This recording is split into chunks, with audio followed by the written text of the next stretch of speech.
नमस्कार दोस्तों। बच्चे, आवाज आ रही है सभी लोगों को? Audio video all clear? फटाफट से बताएंगे चैट बॉक्स में। शुरू करते हैं डिस्कशन को। सब कुछ ठीक है?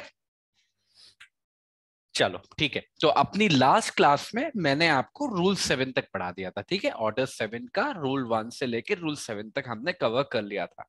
अब देखो इस क्लास में, ये क्लास हम लोग शुरू करने वाले हैं रूल नंबर 8 के साथ। और बाय एंड बाय जैसे जैसा जितना भी टाइम डिवोट करना होगा हमें किसी पर्टिकुलर रूल को, डिपेंडिंग ऑन द इंपॉर्टेंस, हम वो करते चलेंगे। बस एक ही बात, जो चीजें मैं बताऊंगा ना उसको बस कॉन्टेक्स्ट में थोड़ा सा पिरोते चलना। अगर कहानी समझ लोगे तो आपके लिए याद रखना ज्यादा आसान हो जाएगा, वरना बैठ के रिटाफिकेशन करना पड़ेगा, हजारों कंफ्यूजन होंगे, बार बार भूलोगे। कहानी इसको समझ लोगे तो टेंशन खत्म हो जाएगी। ठीक है, तो थोड़ा सा दिमाग लगा के सुन लेना मेरी बात को। तो जो अगला रूल है बच्चे, वो रूल नंबर 8 है। जैसे रूल नंबर 7 के अंदर मैंने आपको क्या बताया कि जो रिलीफ्स हैं वो उनको आपको स्पेसिफिकली स्टेट करना है। एक है तो बढ़िया, एक से ज्यादा है तो बढ़िया। रूल नंबर 8, आप कंफ्यूज मत हो जाना। रूल नंबर 8 रिलीफ के बारे में नहीं है, भले ही टाइटल में रिलीफ लिखा आता है। ये किसके बारे में है? ग्राउंड के बारे में है। ग्राउंड का मतलब है कि किस ग्राउंड पर आप रिलीफ क्लेम कर रहे हो। जैसे फॉर एग्जाम्पल आप रिलीफ मांग रहे हो पोजेशन का, that you want the possession of a particular property.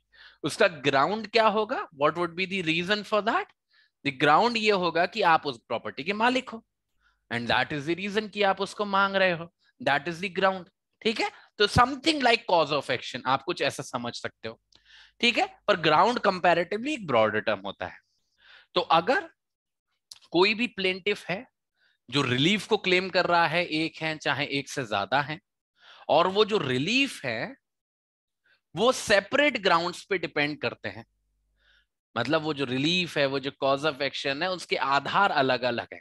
जैसे फॉर एग्जाम्पल मैं किसी से 10 लाख रुपए क्लेम कर रहा हूं कि किसी को मुझे 10 लाख रुपए देने हैं, जिसमें से 2 लाख रुपए बनते हैं मैंने उसको उधार दिए थे, जिसमें से 5 लाख रुपए बनते हैं कि मैंने उसको चेक दिया था, 3 लाख रुपए बनते हैं कि उसने मैंने उसको कुछ सामान पहुंचाया था, उसकी उसे पेमेंट करनी थी। है तीनों जगह पैसा ही चाहिए मुझको, और इन टोटल 10 लाख रुपए की लाइबिलिटी बनती है। बट सब पैसे के आधार अलग है। 2 लाख का अलग है, 3 का अलग है, 7 का अलग है, सो समथिंग लाइक दैट। तो जो भी ग्राउंड्स हैं आपके कॉजेस ऑफ एक्शंस के, आपके रिलीफ्स के, जिनके बेसिस पे आप केस फाइल कर रहे हो, आपको उनको स्टेट करना होता है और अलग अलग स्टेट करना होता है। अगर एक ही आधार है तो बहुत अच्छा है, और अलग अलग है then you have to state them separately. For example you write that out of these 10 lakh rupees 2 lakh cheque के अंदर लाइबिलिटी बन रही है, और 3 लाख फॉर एग्जाम्पल सामान की बन रही है जो मैंने प्रोडक्ट्स भेजे थे, और 5 लाख इसने मेरे से लोन लिया था for example. So these are the grounds on the basis of which I am seeking certain reliefs. Cause of action क्या होगा कि चेक दिया था उसने वापस नहीं किया, सामान भेजा था उसने पैसे नहीं दिए, this is cause of action. ठीक है, लोन लिया था लोन वापस नहीं किया, these are all cause of actions. Relief क्या है कि मेरा पैसा वापस दिलवाओ, recovery, recovery is the relief. एक तो ये सीख लो आप, आइडेंटिफाई करना फैक्ट्स में से कि क्या रिलीफ है, क्या कॉज ऑफ एक्शन है, क्या ग्राउंड है। जैसे इस एग्जाम्पल में रिलीफ क्या है कि रिकवरी चाहिए पैसे की, सिंपल सी बात है। कॉज ऑफ एक्शन क्या है कि चेक दिया था वापस नहीं किया, सामान भेजा था उसका पैसा नहीं दिया, लोन दिया था वापस नहीं किया। इसके ग्राउंड्स क्या है? चेक, सामान और loan, these are the grounds. So अगर आप रिलीफ क्लेम कर रहे हो अंडर रूल नंबर 7, और वो रिलीफ या फिर कॉज ऑफ एक्शन डिपेंड करते हैं ऑन टू सेपरेट ग्राउंड्स, तो उन सेपरेट ग्राउंड्स को अलग अलग साफ साफ आपको लिखना है, जिससे पता रहे कि कितनी लायबिलिटी किस आधार पर बन रही है। तो रूल नंबर 8 ग्राउंड्स के आधार पर आप लोग याद रख सकते हो। अब देखो रूल नंबर 9 थोड़ा सा इंपॉर्टेंट है, क्योंकि ये बताता है प्रोसीजर जब एक बार प्लेंट एडमिट हो जाती है। देखो ये बड़ा क्रूशियल रोल है, बड़ा कॉन्सिक्वेंशियल है, कहने का मतलब है। देखो अभी तक रूल नंबर 1 से लेके रूल नंबर 8 तक की जो भी हमने कहानी पढ़ी, हमने क्या पढ़ा कि किसी प्लेंट को कैसे फ्रेम करना है, ये लिखना है, वो लिखना है, ऐसे लिखना है, वैसे लिखना है। So we were somehow dealing with the requirements of a particular plaint, कि वो डिफेक्टिव प्लेंट ना बने। पर रूल नंबर 9 जो है बच्चे, वो सबसे अलग है। रूल नंबर 9 जो है वो सबसे अलग है, क्योंकि ये प्लेंट की रिक्वायरमेंट नहीं बताता, इनफैक्ट ये प्लेंट के एक्सेप्टेंस का कॉन्सिक्वेंस बताता है। ठीक है, ध्यान से सुनिएगा। अगर जो हमारा कोर्ट है जिसमें प्लेंट फाइल की गई थी, अगर वो ये ऑर्डर जारी कर देता है कि इस प्लेंट के आधार पर जो डिफेंडेंट है, जिसको हमने डिफेंडेंट बनाया है प्लेंट के अंदर, उसको सम्मन जारी कर दिए जाए, उसको सम्मन जारी कर दिए जाए, तो इसका सबसे पहला मतलब क्या है? अगर कोर्ट ऑर्डर दे रहा है डिफेंडेंट को सम्मन जारी करने का, तो उसका सबसे पहला मतलब क्या हुआ कि कोर्ट ने वो प्लेंट एक्सेप्ट कर ली है, कोर्ट ने वो प्लेंट एक्सेप्ट कर ली है। और जैसे ही ऐसा होता है, सम्मन जारी होने की बात होती है, तो मैंने सम्मन के बारे में आपको ऑर्डर पढ़ाया था, ऑर्डर नंबर 5, उसमें रूल 9 था जो डील करता था। देखो ये भी रूल 9 है, और ऑर्डर 5 का भी रूल नंबर 9 है, जिसके अंदर डिफेंडेंट को सम्मन सर्व करते हैं। इस रूल 9 के अंदर बस इतनी सी लायबिलिटी है प्लेंटिफ की, कि जब सम्मन जारी करने का ऑर्डर जारी करेगा ना कोर्ट, तो प्लेंटिफ की ये जिम्मेदारी होगी कि उसने जितने भी डिफेंडेंट बनाए हैं, उतनी ही कॉपीज उस प्लेंट की वो कोर्ट को प्रोवाइड करेगा, और साथ ही साथ उस सम्मन की सर्विस में जो भी खर्चा आएगा, उस खर्चे का पैसा देगा। ये दो काम करना है, कॉपीज प्रोवाइड करनी है, अगर एक ही डिफेंडेंट है तो एक कॉपी, 5 है तो 5 कॉपी, और जितनी भी खर्चा आएगा, रिक्विजिट फी आएगी, जैसे पोस्ट के थ्रू भेजा जा रहा है सम्मन, तो जितना भी पोस्टल एक्सपेंस है, डिपेंडिंग कि कितने डिफेंडेंट को भेजा जा रहा है, वो खर्चा भरना होगा। तो अगर ये नहीं करोगे तो दिक्कत हो जाएगी, आगे हम देखेंगे दिक्कत हो जाएगी। और करना ऐसा नहीं है कि अपनी मन मर्जी के हिसाब से करोगे, there is a fix time limit, and that time limit is 7 days। सम्मन के ऑर्डर के आते ही उसके 7 दिनों के अंदर, याद कर लो, दिमाग में बिठा लो, within 7 days of the passing of the order by the court of law कि हमारे डिफेंडेंट को सम्मन सर्व कर दिए जाएं, विद इन 7 days ये कॉपीज आ जानी चाहिए और रिक्विजिट फी जमा हो जानी चाहिए। ठीक है, सो ये एक ऐसा रूल है, इसको आप सबसे अलग याद रख सकते हो, that this is the only rule जो कॉन्सिक्वेंस बताता है, ना कि किसी प्लेंट की रिक्वायरमेंट। ठीक है, सिंपल सा है, वैसे तो इसमें से कुछ ज्यादा नहीं है। पर बच्चे रूल नंबर 10 जो है वो एक ऐसा रूल है जिससे सब प्लेंटिफ को डर लगता है, बहुत डरते हैं इस रूल नंबर 10 से। रूल नंबर 10 और रूल नंबर 11, अभी तो 10 भी बड़ा है, 10A आएगा, 10B आएगा, फिर 11 आएगा, दोनों भाई भाई हैं। रूल नंबर 10 जो है वो डरावना भाई है, गुस्से वाला भाई, डेंजरस भाई, क्योंकि ये रिटर्न ऑफ प्लेंट की बात करता है, ये किसी भी प्लेंटिफ का सबसे बुरा सपना है। ठीक है, अभी जो हम रूल 10A के अंदर कुछ डिटेल्स पढ़ेंगे उनको भी साइड में रखते हैं। ठीक है, जो हमारा प्लेंट है, जो हमारा प्लेंट फाइल किया है प्लेंटिफ ने, किसी भी स्टेज पर, सूट के किसी भी स्टेज पर रिटर्न किया जा सकता है, वापस किया जा सकता है। बहुत ध्यान से सुनना बच्चे, क्यों वापस हो रहा है? जिससे कि उसे प्रेजेंट किया जा सके एक ऐसे कोर्ट में जहां उसे प्रेजेंट किया जाना चाहिए था। समझिएगा,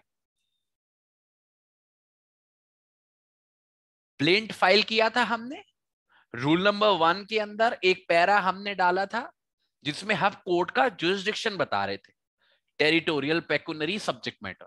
पर मैंने आपको वहां पे क्या बताया था, that it is the plaintiff's outlook, कि प्लेंटिव को बताने की उसको ऐसा क्यों लगता है कि उस केस का उस कोर्ट का जुडिक्शन बन रहा है जिसमें वो प्लेंट फाइल कर रहा है।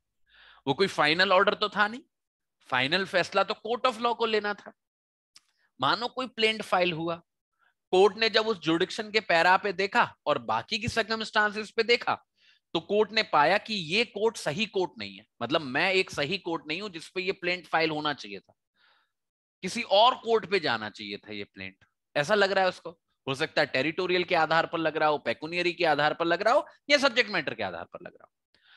जिस कोर्ट के पास प्लेंट फाइल हुई है उससे ऐसा लग रहा है कि वो एक सही कोर्ट नहीं है, दूसरे कोर्ट में जाना चाहिए था ये केस।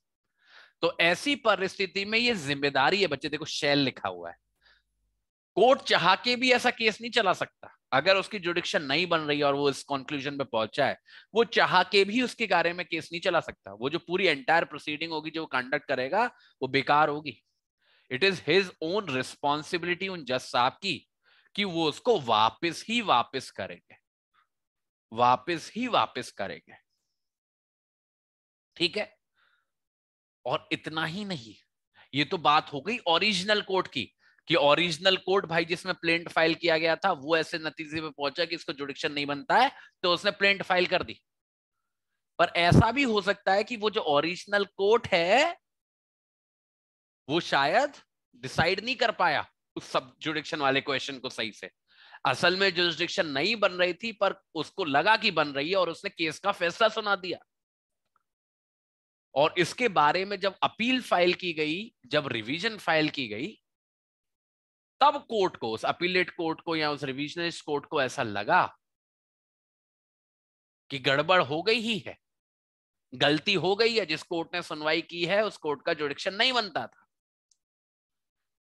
तो उस कोर्ट का फैसला आने के बावजूद, ध्यान से सुनिएगा बच्चे, जुडिक्शन का कंपोनेंट कितना इंपॉर्टेंट है कि हम पूरी मेहनत पे पानी फेर दे रहे हैं। इस बात के बावजूद कि उस केस में फैसला आ गया था, अगर अपीलेट कोर्ट या रिवीजन कोर्ट चाहे तो यहां देखो, वहां पे मैंडेटरी है, कोर्ट ऑफ ओरिजिनल जुडिक्शन के लिए मैंडेटरी है, पर अपीलेट और रिवीजन कोर्ट के लिए मैंडेटरी नहीं है। अगर कोर्ट चाहे तो सबसे पहले तो उस डिक्री को, जो डिक्री आई है ऐसे केस के अंदर, सबसे पहले तो उसको हटाएगा और उसके बाद में ऑर्डर जारी करेगा कि वो जो प्लेंट है उसको, प्लेंटिफ को वापस कर दिया जाना चाहिए। अगर अपीलेट कोर्ट को लग रहा है, रिवीजन कोर्ट को लग रहा है कि इस कोर्ट के द्वारा केस चलाने की वजह से किसी भी तरीके का इनजस्टिस हो गया है, या फॉर वॉट एवर रीजन उसे ऐसा लग रहा है कि ऐसा नहीं होना चाहिए था, तो वो उस डिक्री को हटा भी सकता है और प्लेंट को वापस भी कर सकता है। तो दो पर्सपेक्टिव में आपको बच्चे रिटर्न ऑफ प्लेंट पढ़ना है जुडिक्शन के आधार पर। एक तो वही कोर्ट जिसमें प्लेंट फाइल कर रहे हो, अगर वही इस फैसले पे पहुंच जा रहा है तो बहुत अच्छा है, क्योंकि शुरू में ही मामला क्लियर हो जाएगा, प्लेंट वापस हो जाएगी और आप सही कोर्ट में फाइल कर दोगे। बट ऐसा भी हो सकता है कि पूरा केस चल जाए और कल को अपील या रिवीजन में ऐसा हो, so that is also possible. ठीक है। इसका बच्चे सब रूल 2 है जो बताता है कि जब रिटर्न, जब प्लेंट है जब वो रिटर्न की जाएगी, वापस की जाएगी, तो क्या प्रक्रिया फॉलो होगी। जब भी कोई जज साहब प्लेंट को रिटर्न करेंगे, चाहे ओरिजिनल कोर्ट होगा, चाहे एपिलेट कोर्ट होगा, रिवीजन कोर्ट होगा, उनकी ये जिम्मेदारी होगी कि उस प्लेंट के ऊपर वो तारीख लिखेंगे, वो तारीख लिखेंगे कब वो प्लेंट पहली बार फाइल हुई थी कोर्ट के सामने और कब उसको वापस किया गया है। जैसे फाइल हुई थी वो 1 जनवरी 2021 को और उसको वापस किया गया है मानो 1 मई 2021 को। So you have to endorse it on the plaintiff itself. साथ ही साथ आप लिखोगे उस पार्टी का नाम, मतलब प्लेंटिफ का नाम जिसने वो प्लेंट प्रेजेंट की थी, और साथ ही के साथ आप वजह भी लिखोगे कि क्या वजह रही उसको वापस करने की, व्हाट वाज द रीजन कि उसको वापस करना पड़ा। कि भाई पेकुनरी जुडिक्शन नहीं बन रहा था, टेरिटोरियल जुडिक्शन नहीं बन रहा था, सब्जेक्ट मैटर जुडिक्शन नहीं बन रहा था, जो भी है। तो you need to mention the date, the details of the party and the reasons for return. ये तीनों चीजें आपको लिखनी होती हैं। ये बड़ा क्रूशियल होता है बच्चे, मैं आपको अभी बता देता हूं, कल काय को आपको सस्पेंस में रखना है। ये जो डेट वाली बात है ये बड़ी महत्वपूर्ण होती है। अगर प्लेंट फाइल करने के पीछे गलत कोर्ट में, अगर प्लेंटिफ की कोई भी गलत मंशा नहीं थी, अगर उससे बोनाफाइड गलती हुई थी या सच में कोई कंफ्यूजन एग्जिस्ट करता था, तो ये जो समय खराब हुआ होगा प्लेंट फाइल करने का और उसके रिजेक्ट होने का, ये समय काउंट नहीं होगा लिमिटेशन पीरियड में। तो मानो किसी केस को फाइल करने का लिमिटेशन पीरियड है 3 साल, और ये जो केस फाइल किया गया था गलत कोर्ट के अंदर, ये फाइल किया गया था तीसरे साल में, बिल्कुल जब खत्म होने वाला था, 1 महीना बचा था। फॉर एग्जाम्पल, जब 1 जनवरी 2021 को केस फाइल किया गया था तब केवल 1 महीना बचा था। तो अगर इन डेट्स को हम कंसीडर ना करें, एक्सक्लूड ना करें, तो जब रिजेक्ट हुई प्लेंट तब तो लिमिटेशन पीरियड खत्म हो गया, तब तो वो चाह के भी नई जगह पे केस फाइल नहीं कर पाएगा क्योंकि लिमिटेशन पीरियड खत्म हो गया है। पर अगर ऐसा पाया गया कि उसकी गलती नहीं थी, प्लेंटिफ की गलती नहीं थी, बोनाफाइड मिस्टेक हुई है या कोई ट्रूथफुल कंफ्यूजन था, तो फिर इस पीरियड को एक्सक्लूड कर देंगे और ये माना जाएगा कि अभी भी उसके पास 1 महीना बचा हुआ है। तो and that is the reason कि रीजंस रिजेक्ट करने के और डेट और पार्टी की डिटेल, ऑब्वियसली उसी को फायदा मिलेगा इस बात का, तो ये मेंशन करना जरूरी है। तो बच्चे जो रूल नंबर 10 है वो बात करता है प्लेंट के रिटर्न की बाय द ओरिजिनल कोर्ट और बाय द एपीलेट और revision court, and this is the procedure of mentioning the date, the name and the reasons. ये आपको करना पड़ता है। इसके बाद आता है बच्चे रूल नंबर 10A। 10A ये कहानी को आगे ले जाता है। जैसे आपने रिटर्न कर दिया रूल नंबर 10 के अंदर, उसके आगे की कहानी है। यहां पे कोर्ट के पास पावर है तारीख फिक्स करने की। किस बारे में होगी ये तारीख? ये तारीख उस कोर्ट की फिक्स की जाएगी जहां पर इस प्लेंट को अब फाइल किया जाएगा, सही कोर्ट में जहां पे केस जाना चाहिए था। ठीक है, अगर कोई भी एक ऐसा केस है जिसमें प्लेंटिफ ने प्लेंट फाइल की थी, उस प्लेंट के आधार पर कोर्ट ऑफ लॉ ने रूल नंबर 8 के अंदर, रूल नंबर 9 के अंदर जो अभी हमने पढ़ा था, उसके अंदर सम्मन जारी कर दिए थे डिफेंडेंट के खिलाफ, और डिफेंडेंट एपियर भी हो गया था। पर जब आर्गुमेंट्स वगैरह शुरू हुए, जब कार्रवाई शुरू हुई, तो पता चला कि भाई ये कोर्ट तो गलत है, इस कोर्ट का तो जुरिडिक्शन ही नहीं बनता। तो ऐसी परिस्थिति में कोर्ट को जो है वो प्लेंट वापस करना पड़ा था। तो अगर ऐसी सर्कमस्टांस बनती है तो सबसे पहले तो जिम्मेदारी होती है हमारे इस कोर्ट की कि वो इंटीमेट करता है प्लेंटिफ को ये जानकारी देता है कि देखो भाई, आपने ये जो प्लेंट फाइल की थी इसको मैं रिटर्न कर रहा हूं। सबसे पहली रिक्वायरमेंट कोर्ट ऑफ लॉ की। अगर डिफेंडेंट एपियर हो गया है in response to that plaint, तो स्पेसिफिकली प्लेंटिफ को पहले इंटीमेशन देना पड़ता है। अभी देखो कहानी खत्म नहीं हुई। एक बार जब प्लेंटिफ को इंटीमेशन दे दिया तो प्लेंटिफ के पास एक चॉइस होती है। प्लेंटिफ के पास एक चॉइस होती है, जरूरी नहीं है कि वो ऐसा करे, पर चाहे तो कर सकता है, उसके फायदे की बात है। जैसे ही प्लेंटिफ को इंटीमेशन होगी तो प्लेंटिफ चाहे तो एप्लीकेशन फाइल कर सकता है उसी कोर्ट में जिसमें उसने प्लेंट फाइल की है, जो कह रहा है कि उसका जुडिक्शन नहीं बनता है, जो रिटर्न करने की बात कर रहा है, उसी कोर्ट में एप्लीकेशन फाइल करेगा। उस कोर्ट में एप्लीकेशन फाइल करके वो बताएगा कि किस कोर्ट में वो जाएगा और अब इस प्लेंट को फाइल करेगा। ये जो प्लेंट आप रिटर्न कर रहे हो, अब वो किस कोर्ट में जाके फाइल करेगा, प्लेंटिफ को कौन सा लग रहा है कि कौन सा सही कोर्ट होगा, और कोर्ट से ये रिक्वेस्ट करेगा, इस ओरिजिनल कोर्ट से जहां पे उसने प्लेंट फाइल की थी पहले, उससे रिक्वेस्ट करेगा कि वो उस कोर्ट में जिसमें वो प्लेंट फाइल करने जा रहा है उसमें उसके लिए एक तारीख फिक्स कर दे जिस दिन जाके वो प्लेंट को फाइल कर सके। इस वाले कोर्ट से, जिस कोर्ट में उसने गलत प्लेंट फाइल की है, उससे रिक्वेस्ट कर रहा है कि उस कोर्ट की तारीख फिक्स कर दे कि मैं उस दिन उस कोर्ट में उस फलाने दिन चला जाऊं और इस प्लेंट को फाइल कर दूं। और ये भी कह सकता है कि जो भी डेट फिक्स कर रहे हो आप, उसका नोटिस मुझे भी दे दो और डिफेंडेंट को भी दे दो। अब अभी आप समझोगे कि इतना मेहनत क्यों हो रही है। देखो, अगर प्लेंट रिटर्न होगी तो शुरू से शुरुआत करनी पड़ेगी। आपको उस कोर्ट में जाना पड़ेगा, उसकी रजिस्ट्री में प्लेंट फाइल करनी पड़ेगी, फिर 1 आध महीने में तारीख लगेगी, फिर वही सब कुछ जो आपने किया वो सब कुछ होगा, और फिर 4 5 6 महीने आपके खराब हो जाएंगे। अगर वो 4 5 6 महीने आप बचाना चाहते हो, then you can simply take the help of this original court, और ये डायरेक्ट आपकी डेट लगा देगा उस कोर्ट के अंदर, और उस डेट को आप डायरेक्टली कोर्ट के सामने जा सकते हो उस प्लेंट को लेके कि ऐसा ऐसा आपने प्लेंट फाइल किया था, this was the confusion and this is the right court. और इसका एक और फायदा है, क्योंकि अगर ऐसा डेट फिक्स करवा रहा है प्लेंटिफ इस कोर्ट की मदद से, तो उसका नोटिस डिफेंडेंट के पास भी जाएगा। तो वो जो प्रक्रिया होती है ना हर केस के अंदर, कि प्लेंट को एक्सेप्ट करने के बाद डिफेंडेंट को सम्मन जारी करने पड़ते हैं, फिर सम्मन आता है, तो वो बच्चे 3 4 महीने खा जाती है वो चीज, तो वो नहीं करनी पड़ेगी। क्योंकि डिफेंडेंट आ चुका था इस ओरिजिनल कोर्ट में, तो उसे पता तो चल ही गया था कि उसके खिलाफ केस फाइल हो गया है, और जब दूसरे कोर्ट में तारीख फिक्स हो रही है तो इस बात का भी नोटिस दिया जा रहा है। तो ऐसी परिस्थिति में दोबारा से डिफेंडेंट पे संबंध सर्व करने की जरूरत नहीं पड़ेगी। तो एक तो वो समय बच जाएगा, तो एक तो आपका रजिस्ट्री का पूरा समय बचा, 1-1.5 महीना वहां बचा आपका, और दूसरा जो सम्मन के प्रोसेस में आपका समय खराब होता है वो भी बच जाता है। ठीक है, ठीक है। तो ऐसे करके कोर्ट जो है वो सहायता कर सकता है।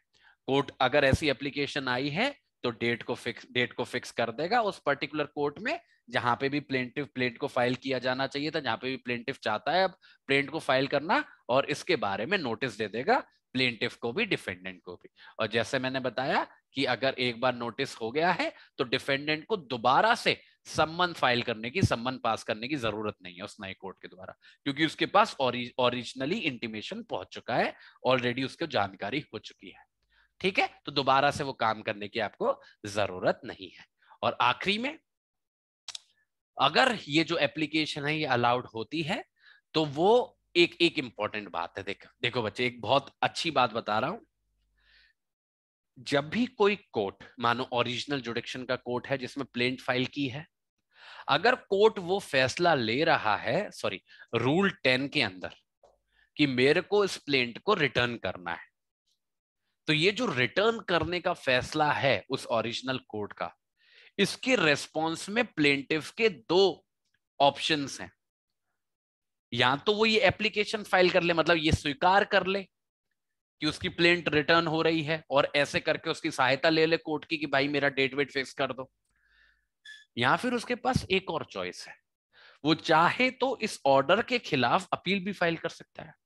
अगर प्लेंटिफ को लग रहा है कि ओरिजिनल कोर्ट का ये गलत फैसला है कि उसका जुडिक्शन नहीं बनता है, रिटर्न करने का फैसला गलत है, और प्लेंटिफ कॉन्फिडेंट है कि उसने जो केस फाइल किया वो सही कोर्ट में किया है, तो ये जो ऑर्डर होता है रिटर्न फाइल करने का, ये रिटर्न करने का प्लेंट को, ये अपीलेबल ऑर्डर होता है, तो इसके खिलाफ अपील में जाया जा सकता है।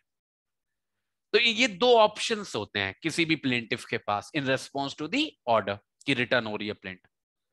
अगर वो एप्लीकेशन वाला माध्यम चुन रहा है तो इंप्लाइडली ये मान लिया जाता है कि वो उस चीज को चैलेंज नहीं कर रहा है और वो अपील फाइल नहीं करेगा, क्योंकि कहीं ना कहीं जब आप इस बात को स्वीकृति दे रहे हो और कोर्ट की सहायता ले रहे हो दूसरे कोर्ट के पास जाने की, तो आपने मान लिया ना कि वो ऑर्डर सही है ओरिजिनल कोर्ट का।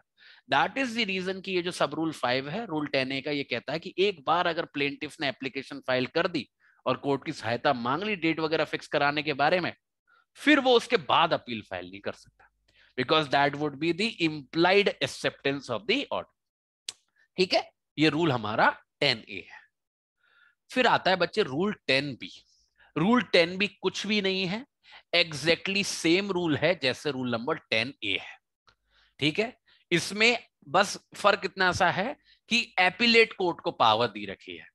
जो रूल 10A के अंदर ओरिजिनल कोर्ट को पावर दी थी, वही पावर एपिलेट कोर्ट को दी गई है। जैसे मैंने आपको बताया, जब भी रूल 10 के अंदर कोई भी कोर्ट फैसला लेगा रिटर्न करने का, तो प्लेंटिफ के पास दो ऑप्शन थे, या तो उस ओरिजिनल कोर्ट में एप्लीकेशन फाइल कर दे और बोल दे कि भाई मुझे इस फलाने कोर्ट के पास जाना है तो मेरी मदद करो, डेट वेट फिक्स कर दो, या फिर अपील फाइल करे। अब वो अगर वहां पे ऐसा काम कर रहा था, मतलब उसी कोर्ट में एप्लीकेशन फाइल कर रहा था, तो रूल 10A लगेगा। पर मानो उसने दूसरा रास्ता चुना, उस ऑर्डर के खिलाफ अपील फाइल करी, पर अपीलेट कोर्ट में जब वो पहुंचा और उसने चैलेंज किया उस रिटर्न के ऑर्डर को, और अपीलेट कोर्ट को ऐसा लगा कि जो ऑर्डर पास किया था ओरिजिनल कोर्ट ने वो बिल्कुल सही था, मतलब प्लेंटिफ गलत है, मतलब वो जो अपील है वो रिजेक्ट करता है अपीलेट कोर्ट। तो ऐसी परिस्थिति में जो काम ओरिजिनल कोर्ट कर सकता था प्लेंटिफ के लिए, वही काम अपीलेट कोर्ट भी कर सकता है। मतलब जो कोर्ट ऑफ अपील है, अगर चाहे तो उस कोर्ट के अंदर जिसमें प्लेंटिफ को जाना चाहिए, उस कोर्ट के अंदर डेट फिक्स करा देगा प्लेंटिफ। इसके बारे में प्लेंटिफ और डिफेंडेंट दोनों को इंटीमेशन दे देगा, जिससे सम्मन दोबारा सर्व करने की जरूरत ना पड़े। ठीक है, और आगे जो प्रोसेस है वो वैसा ही उस हिसाब से चलता रहेगा जैसे कि ओरिजिनल कोर्ट ने ही ऐसा कोई एप्लीकेशन के रिस्पॉन्स में ऑर्डर जारी किया गया हो। मतलब जैसे मदद ओरिजिनल कोर्ट कर सकता है प्लेंटिफ की अगर उसके पास एप्लीकेशन फाइल की जाती है रूल 10A के अंदर, वैसे ही सेम मदद एपिलेट कोर्ट भी कर सकता है अगर एपिलेट कोर्ट प्लेंटिफ के खिलाफ फैसला सुनाता है। वो भी उसके बिहाफ पे सही कोर्ट के अंदर डेट फिक्स कर सकता है, डिफेंडेंट को नोटिस जारी कर सकता है जिससे सम्मन सर्व करने की जरूरत ना पड़े। ठीक है, बस सेम सी बात है, मतलब बहुत ज्यादा नुकसान नहीं होता प्लेंटिफ का अगर वो अपील में भी जाता है तो। ठीक है,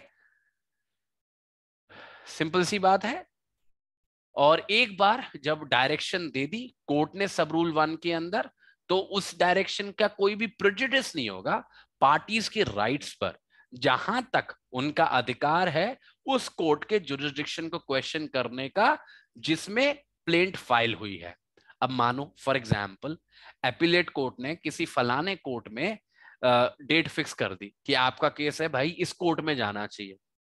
आगे अगर पार्टीज चाहें तो उस कोर्ट की अगर जुडिक्शन को क्वेश्चन करना चाहती हैं, डिफेंडेंट मानो उसको क्वेश्चन करना चाहता है कि ये भी सही कोर्ट नहीं है, या प्लेंटिफ ऐसा चाहता है, प्लेंटिफ तो वैसे कम ही चाहेगा क्योंकि उसी की खुद की प्लेंट है, तो उनका वो अधिकार नहीं जाता। तो कहने का मतलब है कोर्ट का ऐसी कोई सहायता करने का मतलब ये नहीं है कि उसकी एस्टेब्लिश्ड एब्सोल्यूट जुडिक्शन हो गई, उसको भी चैलेंज किया जा सकेगा सही स्थिति आने पर। ठीक है, तो एक बार कंक्लूड कर देता हूं अगर आप में थोड़ा आपके दिमाग में थोड़ा भी कंफ्यूजन आया है as far as these 3 are आर कंसर्न। देखो, रूल 10 के अंदर प्लेंट को रिटर्न किया जा रहा है बाय द ओरिजिनल कोर्ट। ठीक है, पहली बात। फिर उसके रेस्पॉन्स में 2 ऑप्शन है प्लेंटिफ के पास। पहला है कि वो उसी ओरिजिनल कोर्ट की सहायता ले और सही कोर्ट में अपनी डेट वगैरह फिक्स करा ले। अगर वो ऐसा कर रहा है तो रूल 10A आपको देखना होगा। बट वो अगर ऐसा नहीं कर रहा है, दूसरा रास्ता चुन रहा है और उस ऑर्डर के खिलाफ अपील फाइल कर रहा है, then it is rule 10B।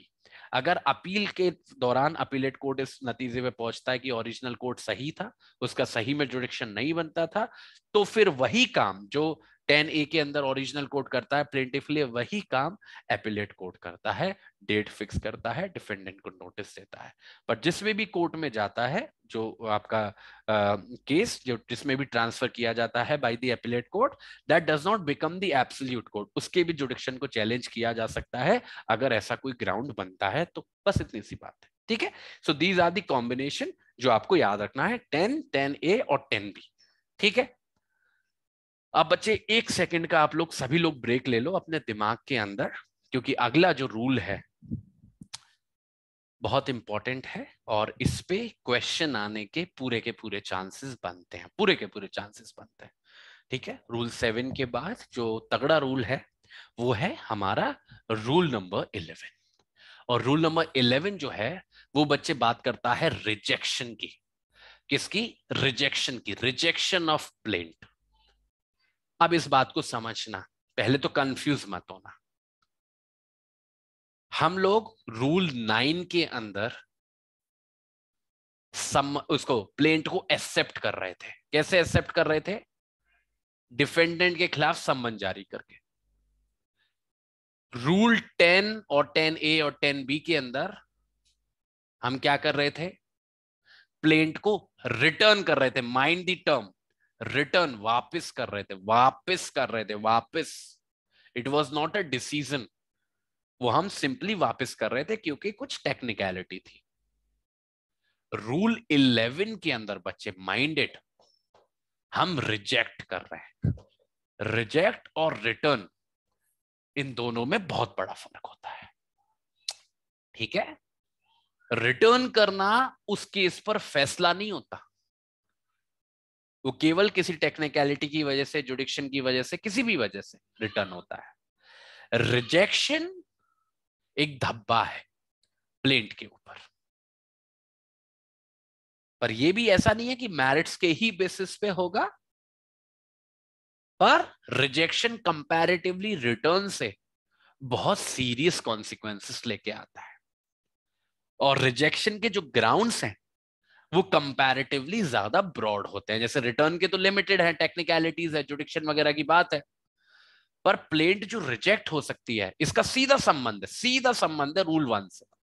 तो रूल 1 के अंदर जो हमने रिक्वायरमेंट्स पढ़ी थी ना प्लेंट के बारे में, वो सीधे तौर पर जुड़ी हुई है रूल 11 से। अगर रूल 1 की रिक्वायरमेंट्स में कहीं कोई कमी रह गई या कोई गड़बड़ हो गई तो उसका उसका खामियाजा आपको भुगतना पड़ता है रूल 11 के अंदर, क्योंकि उन आधारों पर आपकी जो प्लेंट है वो रिजेक्ट होती है। देखना कैसे कैसे होगी। रूल नंबर 1 के अंदर आपको बताया था कि हर प्लेंट के अंदर आपको कॉज ऑफ एक्शन जरूर लिखना होता है।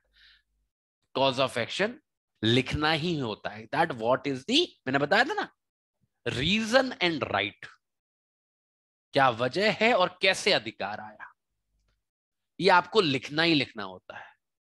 अगर आपने जो प्लेंट फाइल की है उसमें कोई भी कॉज ऑफ एक्शन डिस्क्लोज नहीं हो रहा, देखो इस बात को समझने का, कोई भी कॉज ऑफ एक्शन अगर डिस्क्लोज नहीं हो रहा है तो आपकी प्लेंट रिजेक्ट हो जाएगी। अब देखो यहां पे क्या शब्द लिखा हुआ है, where it does not disclose a cause of action. यहां पे ये नहीं लिखा where there is no cause of action, यहां पे ये नहीं लिखा where there is absence of cause of action. जरूरी नहीं है कि प्लेंटिफ ने कॉज ऑफ एक्शन लिखा ही ना हो तभी रिजेक्ट होगा। यहां पे ऐसा भी हो सकता है कि प्लेंटिफ ने कॉज ऑफ एक्शन लिखा है पर फिर भी इस आधार पर रिजेक्ट हो रहा है, क्योंकि इंपॉर्टेंट ये नहीं है कि कॉज ऑफ एक्शन लिखा गया है या नहीं, इंपॉर्टेंट ये है कि जो कॉज ऑफ एक्शन लिखा गया है वो एक ट्रू कॉज ऑफ एक्शन है या नहीं, कहीं वो सुपरफ्लस या फिर कोई झूठा या मनगढ़ंत तो नहीं है। जैसा मैंने आपको बताया कॉज ऑफ एक्शन में दो कंपोनेंट होते हैं, रीजन वजह और दी सोर्स ऑफ राइट। अगर कॉज ऑफ एक्शन के नाम पे पैरा बनाया तो है बट वो पूरी तरीके से सुपरफ्लस है, उसका कोई आधार नहीं है, कोई लीगल बैकअप नहीं है, तो ये एक ऐसी प्लेंट मानी जाएगी जिसमें कोई भी कॉज ऑफ एक्शन है तो कहने को पैरा तो है but it does not disclose a true cause of action, कोई कॉज ऑफ एक्शन निकल के नहीं आता है। So it is the disclosure that is required. ऐसा भी देखा गया है बच्चे कई बार कॉज ऑफ एक्शन का सही से पैरा ड्राफ्ट भी नहीं हुआ पर उस प्लेंट में फैक्ट्स एंड सर्कमस्टांसेस को पढ़ के कोर्ट को क्लियरली लग गया कि क्या कहानी है, क्या कॉज ऑफ एक्शन है। तो डिस्पाइट द फैक्ट कि क्लियर कॉज ऑफ एक्शन नहीं लिखा था पर अगर फैक्ट्स एंड सर्कमस्टांसेस से कॉज ऑफ एक्शन डिस्क्लोज हो रहा था तो कोर्ट ने ऐसे प्लेंट्स को स्वीकार किया है। और दूसरी तरफ ऐसे भी केसेस हैं जहां पे कॉज ऑफ एक्शन के नाम पे 50-50 लाइनें लिखी गई हैं बट फिर भी there was no clear cause of action कि भाई कहना क्या चाहते हो, डिस्क्लोज नहीं हुआ और प्लेंट रिजेक्ट हुआ। So it is not the drafting that matters, it is the content that matters. ठीक है, तो if the cause of action is not disclosed, ये पहला ग्राउंड है प्लेंट को रिजेक्ट होने का। ऑब्वियसली केस किसके बारे में चलाओगे, अगर कॉज ऑफ एक्शन ही नहीं है तो किस बारे में केस चलेगा भाई। दूसरा, रिलीफ। अब मैंने आपको बताया बच्चे, आप रिलीफ मांगते हो और रिलीफ मांगोगे तो ऑब्वियसली किसी सब्जेक्ट मैटर के बारे में मांगोगे, है ना। जैसे मेरी ये इमूवेबल प्रॉपर्टी है, इसके ऊपर मैं रिलीफ मांग रहा हूं कि मेरे को भाई पोजेशन चाहिए, मेरे को डिक्लेरेशन चाहिए, मेरे को इंजंक्शन चाहिए। तो these are the reliefs, this is the subject matter.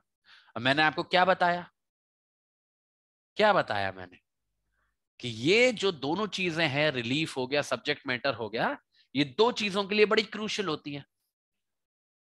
एक ही क्रूशल होती है पेकुनरी जुडिक्शन निर्धारित करने के लिए, क्योंकि इसी के आधार पर डिटरमाइन किया जाएगा कि किसी कोर्ट का पेकुनरी जुडिक्शन बनता है या नहीं, उस प्रॉपर्टी की वैल्यू देख के, नंबर ऑफ रिलीफ देख के। और ये इंपॉर्टेंट होती है कोर्ट ऑफ फी निर्धारित करने के लिए कि कितनी कोर्ट ऑफ फी लगेगी, कौन सा रिलीफ मांग रहे हो, प्रॉपर्टी की वैल्यू क्या है। तो ये दो जगह इंपॉर्टेंट होता है वैल्यूएशन। मानो कोई प्लेंट है जिसमें रिलीफ को अंडर वैल्यू किया गया है, जो रिलीफ मांगे जा रहे हैं उनको अंडर वैल्यू किया गया है। मानो कोई प्रॉपर्टी है, जैसे मैंने आपको बताया कोई प्रॉपर्टी है जिसकी वैल्यू है 50 लाख रुपए, सर्कल रेट उसका, market price for example 50 lakh रुपए है, और उसके रिलेशन में मैं मांग रहा हूं पोजेशन का रिलीफ, डिक्लेरेशन का रिलीफ।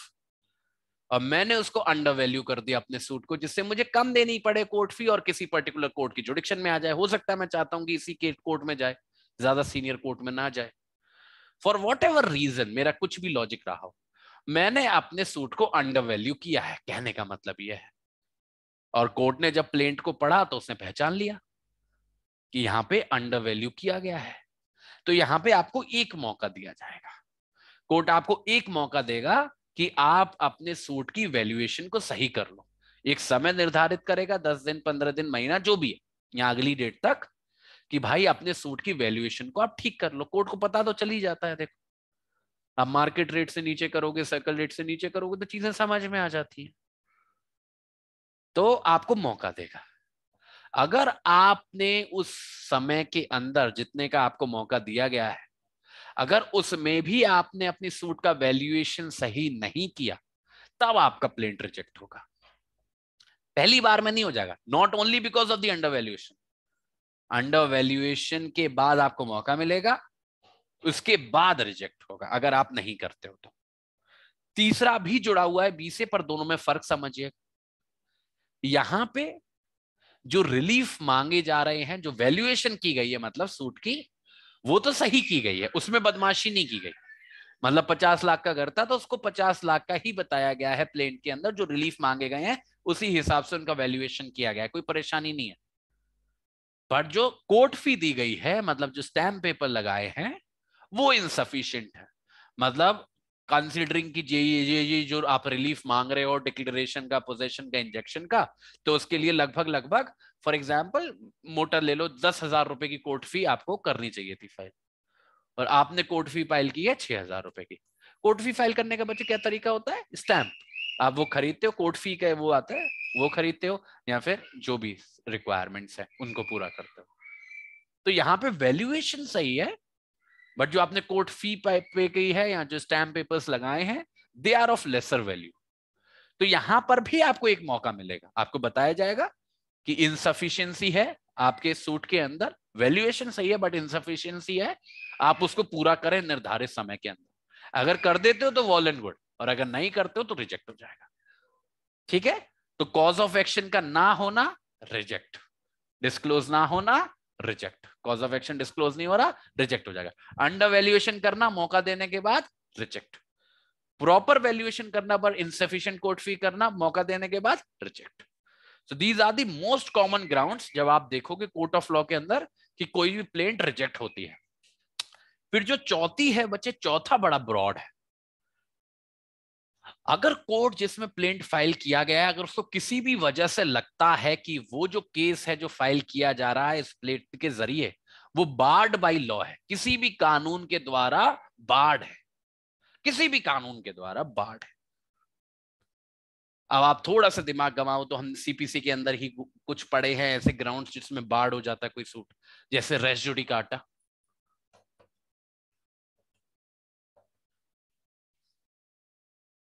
रेस जुडिकाटा एक ग्राउंड है जिसमें बार्ड हो जाता है सूट। लिमिटेशन लॉ, लिमिटेशन निकल गई है, बार्ड हो जाता है सूट अगर कोर्ट ना दे परमिशन। तो अगर कोर्ट को ऐसा लग रहा है कि वो जो प्लेंट है जिस केस के बारे में वो बार्ड है, तो रिजेक्ट कर ही देगा, उसे रिजेक्ट करना ही होगा। ठीक है, इसके बाद जो अगला है वो प्योरली प्रोसीजरल है। हर एक प्लेंट डुप्लीकेट में फाइल होनी चाहिए कोर्ट के साथ में।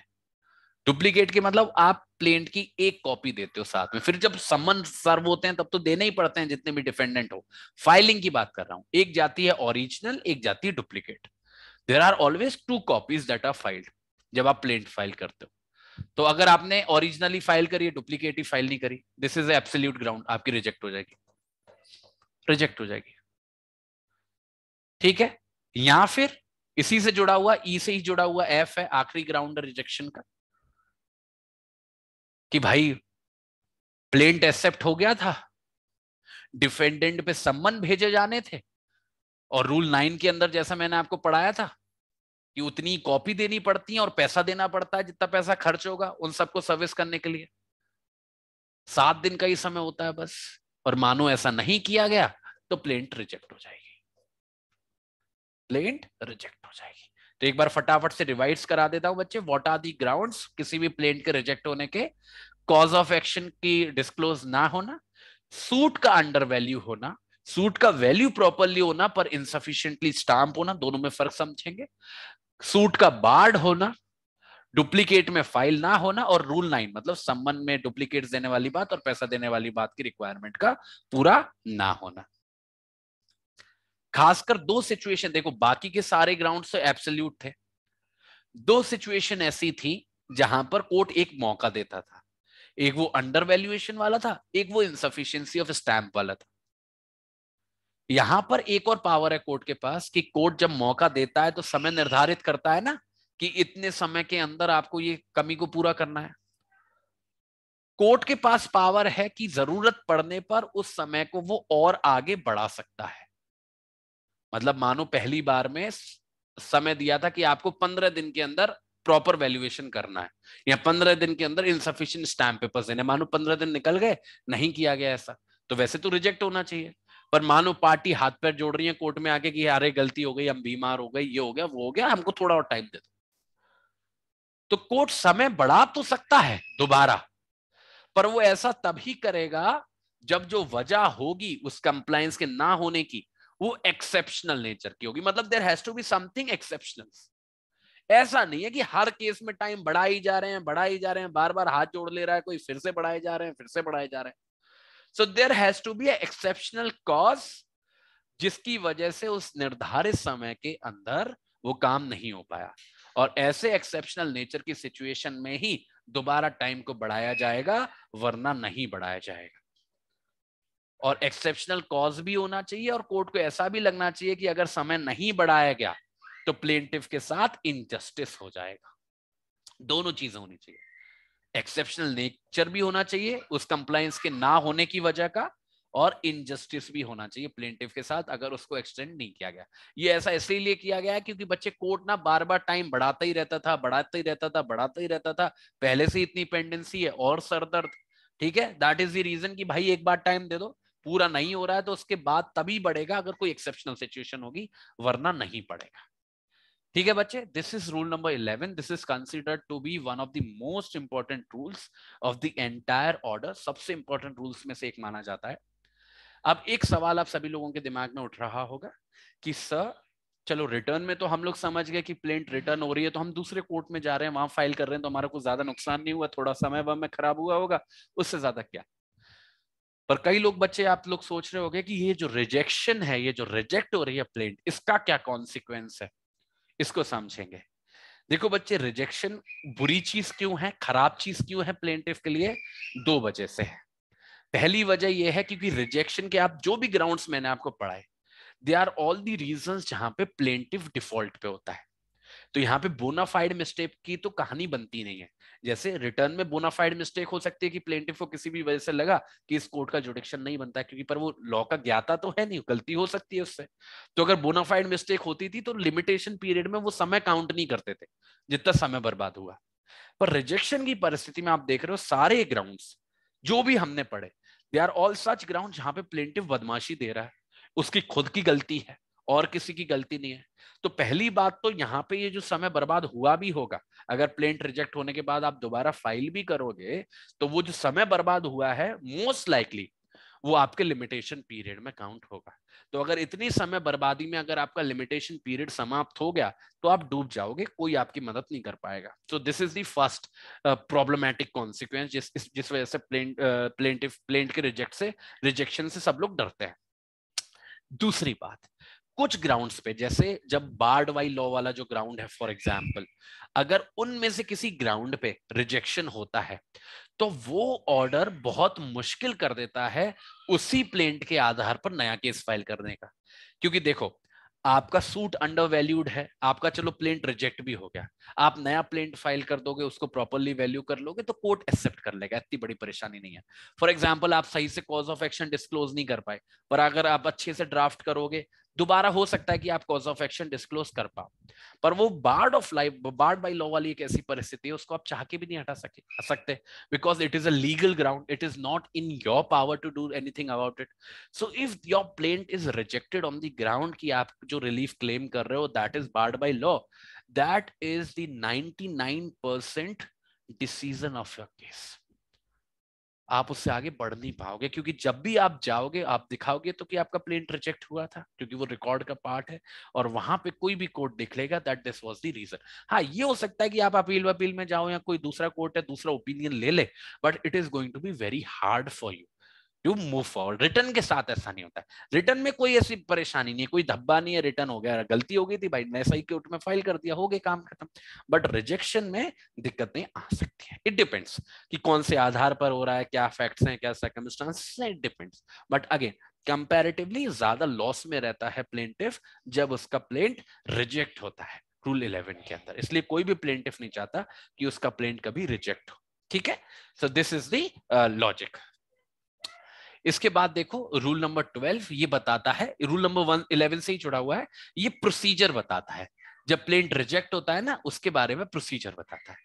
ये कहता है जब भी प्लेंट किसी भी प्लेंट को रिजेक्ट करता है कोई भी जज साहब, तो उनकी ये जिम्मेदारी होती है कि उसके बारे में वो एक स्पीकिंग ऑर्डर पास करते हैं. स्पीकिंग ऑर्डर मतलब एक ऐसा ऑर्डर जिसमें वो रीजंस बताते हैं कि क्या वजह है उनके इस प्लेंट को रिजेक्ट करने की. क्योंकि इस रिजेक्शन के खिलाफ बच्चे अपील में जा सकते हैं हम लोग. ठीक है, अपील में जा सकते हैं. और अपील में जब भी जाते हैं, देखो कोई भी ऑर्डर जब अपीलेबल होता है तो आप अपने आप मान लो कि वो एक स्पीकिंग ऑर्डर ही होगा, क्योंकि उस ऑर्डर के रीजन की ही वजह से अपीलेट कोर्ट जज कर पाएगा ना कि ऑर्डर सही था या गलत था. दैट इज द रीजन कि ये जो ऑर्डर है ये स्पीकिंग ऑर्डर होना चाहिए, जिसमें आपको वजह लिखनी पड़ेगी that these are the grounds जिस पे आपने इस प्लेंट को रिजेक्ट किया है. ठीक है, अब देखो रूल नंबर 13. रूल नंबर 13 ये आखिरी रूल है, फिर मैं आपकी छुट्टी कर दूंगा, परेशान मत हो, बस ध्यान से सुनना मैं क्या कह रहा हूं.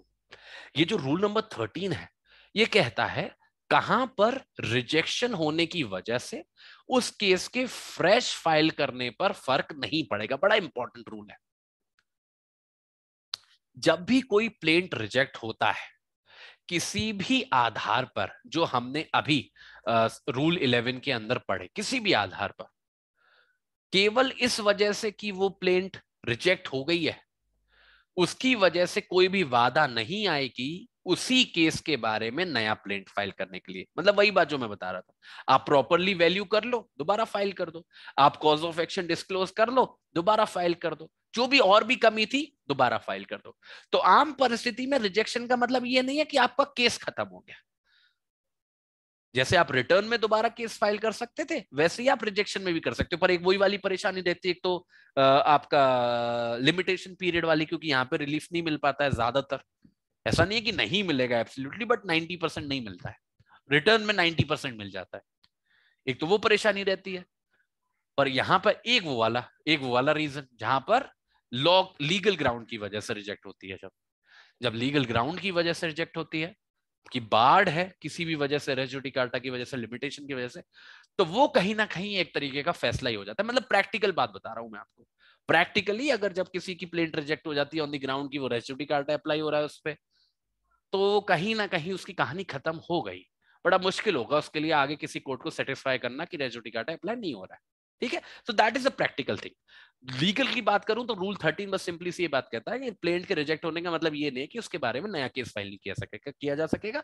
जो भी रीजन है, जो भी परेशानी है जिसकी वजह से अगर आपका प्लेंट रिजेक्ट हुआ है, अगर उसको आप ठीक कर लोगे तो उसको ठीक करके आप नया केस फाइल कर सकोगे. That is not an issue, that is not a problem. बच्चे मैं आपका 10 मिनट और लूंगा, खत्म कर दूं. बिल्कुल इंपॉर्टेंट रूल नहीं बचे हुए हैं, उसके लिए अलग से क्लास करना इंपॉर्टेंट नहीं है. जो बचे हुए रूल हैं वो बस फटाफट से हो जाएंगे. कर लूं जल्दी से, मुझे बता दो, 10 मिनट और लूंगा, 20-20 पे छोड़ दूंगा. ठीक है, क्योंकि एक छोड़ बिल्कुल ऐसी चीज के लिए छोड़ना ना जिसमें इतनी इंपॉर्टेंस भी नहीं है तो खराब रहेगा. देखो रूल नंबर 14 से जो कहानी शुरू हो जाती है ना वो डॉक्यूमेंट्स की शुरू हो जाती है. फटाफट फटाफट से पढ़ेंगे, बारी बारी से देखते चलेंगे. देखो रूल नंबर जो 14 है वो बात करता है प्रोडक्शन की, किसके, डॉक्यूमेंट की, जिस पे प्लेंटिफ केस फाइल कर रहा है. देखो जब भी कोई प्लेंटिफ केस फाइल करता है तो प्लेंट तो फाइल करता ही करता है. जो हमने रूल 1 के अंदर सारी चीजें पढ़ी वो सब तो उसको करनी ही पड़ती है कंप्लाई. पर साथ ही साथ उसके पास कोई भी डॉक्यूमेंट है, कोई भी दस्तावेज है जो उसके केस को सपोर्ट करता है, जो उसके पास है, उसके पोजेशन में है, तो उसको उसे अपनी प्लेंट के साथ लगाना चाहिए। तो जो भी डॉक्यूमेंट्स हैं जो उसके केस को सपोर्ट करते हैं, वो प्लेंट के साथ ही कोर्ट ऑफ लॉ में आपको फाइल कर देने चाहिए। ऐसा क्यों करते हैं आप? ऐसा इसलिए करते हैं कि कोर्ट को आसानी हो जाती है ये समझने में कि आपका, फॉर एग्जांपल, आपका कॉज ऑफ एक्शन क्या है, आपके केस में कितना दम है, आपका case within limitation period है या नहीं। तो मतलब it it works as a supporting hand for you. अगर कोई भी ऐसा डॉक्यूमेंट है जो आपकी मदद तो करेगा पर प्लेंटिफ के पोजेशन में नहीं है, तो आप प्लेंट में लिख दो कि ये फलाना डॉक्यूमेंट है भाई, ये मेरे हेल्पफुल है पर ये मेरे पास नहीं है, डिफेंडेंट के पास है या फिर किसी दूसरे व्यक्ति के पास है। तो ये फैक्ट आप लिख दो, जिससे क्या होगा, कोर्ट सेटिस्फाई हो जाएगा कि कम से कम कोई डॉक्यूमेंट एग्जिस्ट करता है। कल को उसको सम्मन दे के मंगा लेंगे, पर एटलीस्ट आप बता दो कि देयर इज अ डॉक्यूमेंट जो आपके लिए हेल्पफुल है। ठीक है। तीसरा,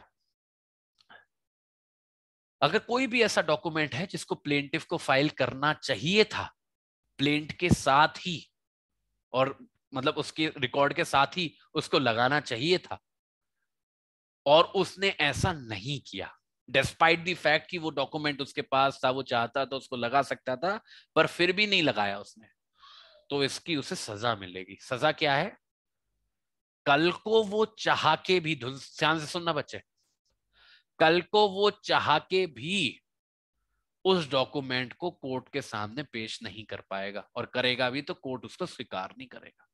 अगर कोई डॉक्यूमेंट है जो प्लेंटिफ के काम का है, प्लेंटिफ के पास है, और वो चाहे तो लगा सकता है, और वो नहीं लगाता है, तो in future he will not be allowed to present the same as an evidence. खत्म बात, पत्ता ही काट देते हैं बिल्कुल।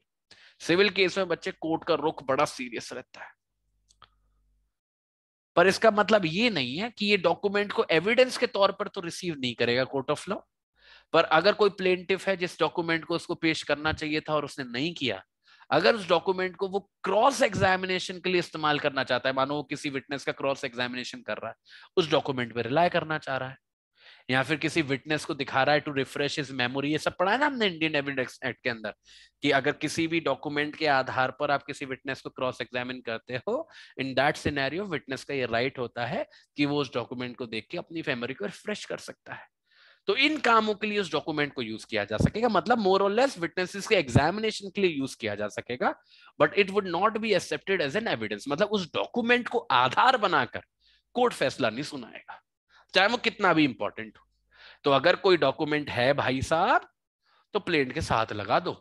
कई लोग ओवर स्मार्ट बनते हैं कि हम शुरू से अपने, देखो क्या होता है ना बच्चे, प्लेंट जाती है डिफेंडेंट के पास, प्लेंटिफ क्या चालाकी दिखाने की कोशिश करता है कि मैं शुरू में अपने सारे पत्ते ना खोलूं, क्योंकि अगर मैं शुरू में सारे पत्ते खोल दूंगा वो डिफेंडेंट को पता चल जाएंगे और डिफेंडेंट अपना डिफेंस तैयार कर देगा। प्लेंटिफ ये चालाकी की कोशिश करता है कि मैं डिफेंडेंट को सरप्राइज में ले आऊंगा एकदम से किसी दिन किसी डॉक्यूमेंट को प्रोड्यूस करके। तो ये सिखाता कोई नहीं है, वकील ही सिखाते हैं, वही डुबाते हैं। जीवन में कुछ भी करना, बेवकूफ वकील मत करना, ये यूनिवर्सल रूल है, मार देगा आपको जान से। ऐसा होता है बच्चे, मैंने देखा है, बहुत बहुत बेवकूफ लोग बड़े हैं हमारे प्रोफेशन में, मान रहा हूं। तो आपके पास अगर कोई डॉक्यूमेंट है, ये गेम ना खेलें, अपने प्लेंट के साथ लगा दें उसको, क्योंकि अगर कोर्ट को पता चल गया कि वो आपकी पावर में था, पोजेशन में था, still you did not file it with the records, वो रिसीव नहीं करेगा, आप रोते रह जाओगे। ठीक है। So this is rule number 15। आप देखो बच्चे रूल नंबर 16, ये सेकंड लास्ट रूल है। ये बच्चे स्पेसिफिकली निगोशिएबल इंस्ट्रूमेंट्स की बात करता है। अब निगोशिएबल इंस्ट्रूमेंट क्या होता है? वैसे तो निगोशिएबल इंस्ट्रूमेंट्स हम पढ़ेंगे, जैसे बिल ऑफ एक्सचेंज हो गया, चेक हो गया, ठीक है, प्रोमिसरी नोट्स हो गया, हुंडीज हो गया। ये क्या होते हैं? प्रोमिसरी नोट्स की पहचान क्या होती है? एक ऐसा दस्तावेज होता है जो रिकॉर्ड होता है पैसे के लेन देन का। जैसे चेक है, मैंने अमाउंट 50,000 भर के किसी को दिया कि भाई पेबल टू द बियरर, कि कोई बंदा जाएगा बैंक में और उसको पैसा मिल जाएगा। तो इट इज वो उस कागज के टुकड़े की वैल्यू है उस 50,000 रुपए के बराबर की। So that is the basic concept negotiable instrument, ऐसे इंस्ट्रूमेंट, ऐसे दस्तावेज जिनको हम निगोशिएट कर सकते हैं, पैसे की तरह जिसका लेन देन कर सकते हैं। So that is the basic concept. अब ये जो रूल नंबर 16 है, ये ऐसे केसेस की बात करता है जो निगोशिएबल इंस्ट्रूमेंट के ऊपर ही बेस्ड है, पर जो निगोशिएबल इंस्ट्रूमेंट है वो खो गया है। अब बच्चे निगोशिएबल इंस्ट्रूमेंट एक्ट के अंदर भी जब आप केस फाइल करते हो, है तो सिविल केस, सीपीसी तो लागू होता ही है उसके ऊपर, ठीक है, थोड़ा प्रोसीजर डिफरेंट हो जाता है, बट ब्रॉडली तो सीपीसी लागू होता ही है। तो मानो आपका केस जो है वो तो निगोशिएबल इंस्ट्रूमेंट पे डिपेंड कर रहा है, पर निगोशिएबल इंस्ट्रूमेंट जिस पे डिपेंड कर रहा है वो खो गया है फॉर एग्जाम्पल। तो इसका मतलब ये नहीं कि आपका नुकसान हो गया, आपके पास चेक था, आपका चेक खो गया, आपके पास बिल ऑफ एक्सचेंज था, खो गया फॉर वट एवर रीजन। तो ऐसा नहीं है कि आपका पैसों का नुकसान हो गया, उसका भी एक सॉल्यूशन है।